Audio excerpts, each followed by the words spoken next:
السلام علیکم، امید ہے آپ خیریت سے ہوں گے۔ نبی صلی اللہ علیہ وسلم کی 10 خوبصورت احادیث آپ لوگوں کے سامنے پیش کروں گا، اور مجھے امید ہے کہ اس کو سن کر آپ کے علم اور عمل میں اضافہ ہوگا، اور اگر صرف سن بھی لیں گے تو اس پر بھی آپ کو اللہ تعالیٰ کی ذات اجر دے گی۔ حضرت ابو امامہ رضی اللہ عنہ فرماتے ہیں کہ رسول اللہ صلی اللہ علیہ وسلم سے دریافت کیا گیا کہ دعا کس وقت زیادہ قبول ہوتی ہے؟ آپ صلی اللہ علیہ وسلم نے ارشاد فرمایا، رات کے آخری حصے میں اور فرض نمازوں کے بعد۔ رات کا آخری حصہ سے مراد وہی وقت ہوتا ہے جب تہجد کا وقت ہوتا ہے، اور فرض نمازوں کے بعد یعنی انسان جب فرض نماز ادا کر لیتا ہے تو اس کے بعد۔ نبی اکرم صلی اللہ علیہ وسلم کا ارشاد ہے، جو شخص کسی مسلمان کی دنیاوی پریشانیوں میں سے کوئی پریشانی دور کرتا ہے تو اللہ سبحانہ و تعالی قیامت کے دن اس کی پریشانی دور فرمائے گا۔ یعنی دنیا میں ہی جو انسان لوگوں پر دنیاوی مصیبتوں میں اور پریشانیوں میں ان کا ساتھ دیتا ہے، ان کی مدد کرتا ہے اور ان سے وہ پریشانی یا مصیبت دور کرنے کی کوشش کرتا ہے، تو قیامت والے دن اللہ تعالیٰ اس کی پریشانیوں اور مصیبتوں کو دور فرمائیں گے۔ حضرت ابو موسیٰ اشعری رضی اللہ عنہ سے روایت ہے کہ رسول اللہ صلی اللہ علیہ وسلم نے ارشاد فرمایا، جو بھی عورت خوشبو لگا کر نامحرم مردوں کے پاس سے اس لیے گزرے کہ وہ اس کی خوشبو سونگھ لیں تو ایسی عورت زانیہ ہے۔ عورت اپنے جسم کی بدبو کو ختم کرنے کے لیے خوشبو لگا سکتی ہے، بشرطے کہ وہ غیر محرموں سے دور رہے، اور اپنے خامند کے لیے بھی خوشبو لگا سکتی ہے تاکہ اس کا خامند اس کی طرف مائل ہو، تو اس صورت میں بھی خوشبو لگانا جائز ہے۔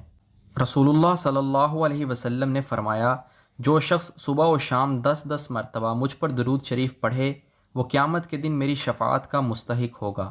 یعنی جو شخص صبح بھی 10 مرتبہ اور شام کو بھی 10 مرتبہ نبی صلی اللہ علیہ وسلم پر درود پاک پڑھتا ہے تو قیامت والے دن نبی صلی اللہ علیہ وسلم اس کے لیے شفاعت فرمائیں گے۔ حضرت ابو ہریرہ رضی اللہ عنہ فرماتے ہیں کہ رسول اللہ صلی اللہ علیہ وسلم نے ارشاد فرمایا، یقیناً جو شخص اللہ تعالیٰ سے نہیں مانگتا اللہ سبحانہ و تعالیٰ اس پر ناراض ہو جاتے ہیں۔ یعنی انسان کو چاہیے کہ اگر اسے دنیا کی کوئی چیز چاہیے ہو یا آخرت میں کوئی چیز چاہیے ہو تو وہ اللہ تعالیٰ کے سامنے ہاتھ پھیلائے اور اللہ تعالیٰ سے دعا کرے اور اس چیز کو مانگے۔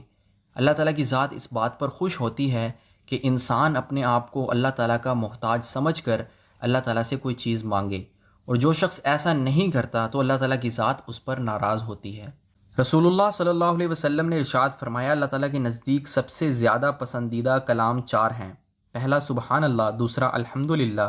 تیسرا لا الہ الا اللہ، اور چوتھا اللہ اکبر۔ تم ان میں سے جس کلمے کو پہلے کہو کوئی حرج کی بات نہیں۔ یہ وہ 4 کلمات ہیں جو اللہ تعالیٰ کے نزدیک سب سے پسندیدہ ہیں، ان کی تسبیحات ہمیں کرنی چاہیے۔ چند صحابہ رضی اللہ عنہم نے عرض کیا، یا رسول اللہ، ہم کھانا کھاتے ہیں مگر ہمارا پیٹ نہیں بھرتا۔ آپ صلی اللہ علیہ وسلم نے پوچھا، شاید تم لوگ علیحدہ علیحدہ کھاتے ہو؟ انہوں نے عرض کیا، جی ہاں۔ آپ صلی اللہ علیہ وسلم نے ارشاد فرمایا، تم لوگ کھانا ایک جگہ جمع ہو کر اور اللہ کا نام لے کر کھایا کرو، تمہارے کھانے میں برکت ہوگی۔ حضرت عبداللہ ابن عباس رضی اللہ عنہما سے روایت ہے کہ رسول اللہ صلی اللہ علیہ وسلم نے ارشاد فرمایا، وہ شخص کامل مومن نہیں ہو سکتا جو خود تو پیٹ بھر کر کھائے اور اس کا پڑوسی بھوکا رہے۔ انسان مومن تو ہو سکتا ہے لیکن کامل مومن اسی وقت بنتا ہے جب وہ پڑوسیوں کا بھی خیال رکھے۔ اگر کوئی پڑوسی ایسا ہے جو بہت زیادہ غریب ہے، حالت فقر میں ہے، تو اس کی انسان کو مدد کرنی چاہیے، ان کے کھانے پینے کا انتظام کر دینا چاہیے اگر اللہ تعالیٰ نے اس کو توفیق دی ہو، مال کی وسعت ہو۔ رسول اللہ صلی اللہ علیہ وسلم نے ارشاد فرمایا، جس نے چھپکلی کو پہلی ضرب میں مار ڈالا تو اس کے لیے اتنی اتنی نیکیاں ہیں، اور جس نے اسے دوسری ضرب میں مارا اس کے لیے اتنی اتنی نیکیاں ہیں، مگر پہلی دفعہ مارنے والے سے کم،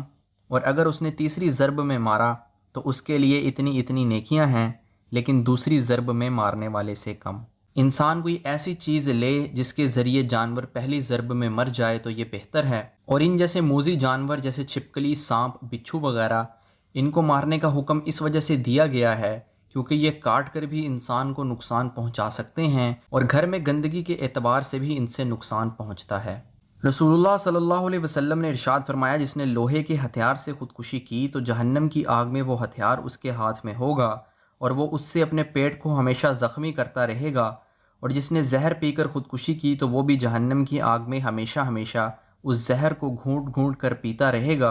اور جس نے پہاڑ یا کسی اونچی جگہ سے گر کر خودکشی کی تو وہ بھی جہنم کی آگ میں ہمیشہ ہمیشہ پہاڑ سے یوں ہی گرتا رہے گا۔ خودکشی اسلام میں حرام ہے، اور جو شخص جس طریقے کو اختیار کرے گا خودکشی کے وقت تو جہنم میں اس کو ویسا ہی عذاب ہوتا رہے گا۔